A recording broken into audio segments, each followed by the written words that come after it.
दिनै जनाय दखरा दुलाराय बर' फरायसा आफाद, जनाय दखरा आइजो अनसाय आफाद आरो जनाय गुदि बर' थुनलाइ आफाद जथायै मैयानिफ्राय जुथुमनाय जे जुथुम्मा बे जुथुम्मानि गेवलां मेल जानानै थाङो। बे गेवलां मेलाव आंबो बाहागो लानो मोनदों आरो बाहागो लानो होनायनि थाखाय आङो जथाय आफादनिसिम रोजा रोजा आङो साबायखर बावदों। बे हाबाफारिनि गेजेरजों बेखौनो जोङो दिनै बे गेवलां मेलाव सावरायनाय जादों जे जनाय ओनसोलाव दिनै हानि जेंना दङ। जे हानि जेंनाया फरेस्ट रुलार्स एक्ट 2006 बायदि समाधान जानो हायो।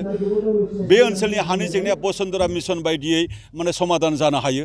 बे मोननै उपायनि गेजेरजों जनाय ओनसोलनि बर' रायजो राजाफोरनि जिखिनि हानि जेंना थाबैनो जोबनांगौ, बिनि थाखाय आसाम सरकारा भारत सरकारा खामानि मावनांगौ होननानै जोङो दिनै बे गेवलां मेलनि गेजेरजों सरकारनिसिम जोङो दाबि दैथायहरदों। लोगोसे बे ओनसोलाव जोंनि मा होनदों फरायसालिफोर दङ माखासे बर' मिडियाम। गंसे फरायसालि दङ सतीश बसुमतारी बड' गोजौ फरायसालि। बे फरायसालियाव 7 जन फोरोंगिरि गोदानै थिसननाय जादों। जे फोरोंगिरिफोरा गुबुन मिडियामनि आरो जि फोरोंगिरिफोरा बर' फंसेबो रायलायनो रोङा, बर' सोदोब मोनसेबो फरायनो रोङा आरो फोरोंनो रोङा, बैफोरबायदि फोरोंगिरिखौ थिसननानै जोंनि बर' फरायसाफोरनि भबिष्यतखौ धंस खालामनाय जिखिनि मोनसे राजखान्थि, जिखिनि मोनसे खैसार आसाम हिक्का बिभागनि, बेखौ जोङो मुगैदों, बेखौ जोङो सोंखारिदों। थाबैनो बर' फरायसाफोरनि इयुनखौ नायनानै, बर'फोरनि इयुनखौ नायनानै आरो बै फरायसालिनि इयुनखौ नायनानै बै फोरोंगिरिफोरखौ थाबैनो उइथड्र खालामनांगौ होननानै जोङो सरकारनिसिम जोङो दाबि दैखांदों।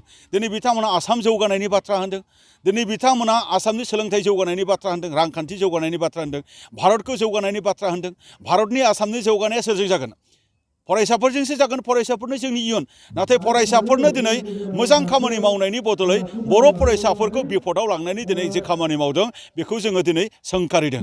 बेखिनि बाथ्रा। लोगोसे दिनै जोंनि समाजाव नुजाफ्लेबाय थानाय जोंनि उन्दै बैसोआव हाबा जानाय, ड्राग्स सोलिनाय, लाइमोनफोरनि जिखिनि ड्रप आउट, लाइमोनफोरनि जिखिनि निसा बेसाद जानाय, उन्दै बैसोआव हाबा जानाय, बैफोर जेंनाफोरा बोरै जोंनियाव जोबस्राङो, जोबस्रांनानै गोजोन मोनसे समाज, गोजोन मोनसे गामि, जौगानाय मोनसे गामि जों बोरै मोननो हायो, बेनि थाखाय जोङो दिनैनि बे गेवलां मेलाव जोङो गुवार आरो गोथौयै जोङो सावरायनाय जायो। लोगोसे बिटिआर गोरोबथा जालांबाय जोंहा। बिटिआर गोरोबथानि गेजेरजों मावफुंजानो गोनां माखासे दफाफोरखौ मावफुंनायनि गेजेरजों नैबे ओनसोलाव जौगानायनि खामानिखौ सरकारा मोजाङैनो खामानि मावनांगौ होननानै जोङो दिनै दाबि दैखांदों। मानगोनां नोंथांमोन, लोगोसे आसाम सरकारा 8,000टा फोरोंगिरिफोरनि मासिखौ एबलिश खालामनायनि बाथ्रा होनदों। बे बाथ्राखौबो बिरोधिता खालामबावनानै आरोबाव जोङो सरकारखौ जोङो दिनै नारसिनहरदों आरो रायजो राजाफोरखौबो बेनि सायाव सांग्रां जानो थाखाय जोङो खावलायदों। सोलोंथाइनि बिथिङै माब्लाबा एमालगेमेसननि राहाजों, मार्जारनि राहाजों, आरो मालाबा क्लास 3निफ्राय क्लास 10सिम मेथामेटिक्स आरो साइन्सखौ इंलिसजों फोरोंनांगौनि बाथ्राखौ मालाबा बिधायकर आदर्श स्कुल बानायनायनि मोनसे नोजोरारि थांखिजों, मालाबा नोङो समस्तियाव गंबानिफ्राय 10 खन थाखानाय मिडियामनि सेकेन्डारि स्कुल, सरकारि स्कुलाव इंलिस मिडियाम जाबसिननायनि माखासे बाथ्राफोरखौ लानानै जेबायदि आसामा खामानि मावबाय थानो हादों, बै बाथ्राफोरखौबो लानानै जोङो दिनै रायजो राजाफोरजों सांग्रांथि लानो थाखाय जोङो दिनै बेहाय सावरायनाय जायो। लोगोसे 4 लेंगुवेज फर्मुला, जे 4 लेंगुवेज फर्मुलाखौ बर' साहित्य सभाया माना खालामबोदों, दुलाराय बर' फरायसा आफादा दिनै जोङो होबथाबोदों। बेखौ दिनै आरोबाव जे जोंनि एलिमेन्टारि केलेन्डाराव जे 4 लेंगुवेज फर्मुलानि मोनसे राहाजोंनो दिनै मोनसे केलेन्डारखौ मोनसे बानायबावनाय जादों। बेखौबो जोङो दिनै आसाम सरकारखौ जोङो बेखौबो बोखांफिननानै लानांगौ होननानै जोङो बुंनाय जादों।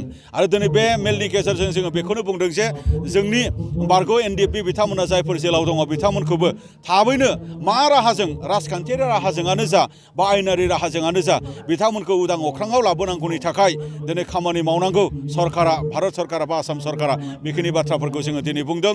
दा बेखिनि बाथ्राजोंनो जोङो दिनैनि बे गेवलां मेलखौ जोङो दिनै खुंफुंनो हाबाय होननानै आङो आसा खालामदों। बे जनाय ओनसोलनि रायजो राजा बिथांमोननिसिम जोबोद जोबोद आङो साबायखर बावदों। जनाय ओनसोला दैबानाजों बुंफबजानाय मोनसे ओनसोल, धेमाजि ओनसोला दैबानाजों मोनसे भुगिनांनाय मोनसे ओनसोल। बे ओनसोलखौ जोङो बोरै बेफोर जेंनानिफ्राय उदां खालामनो हायो, बे बाथ्राफोरखौबो लानानै जोङो एसे बेवहाय सावरायनाय जादों। आरो जों बेफोरनि थाखाय फैबाय थानाय समाव खौसेथियै मावनो हानाय गोहोआव थानाय सरकार बिथांमोनखौ जोङो नोजोराव खोख्लैनो थाखायबो जोङो दिनै ज' ज'यै खामानि मावलांनो थाखाय जोङो दिनै थांखि लानाय जादों। गोजोन्थों।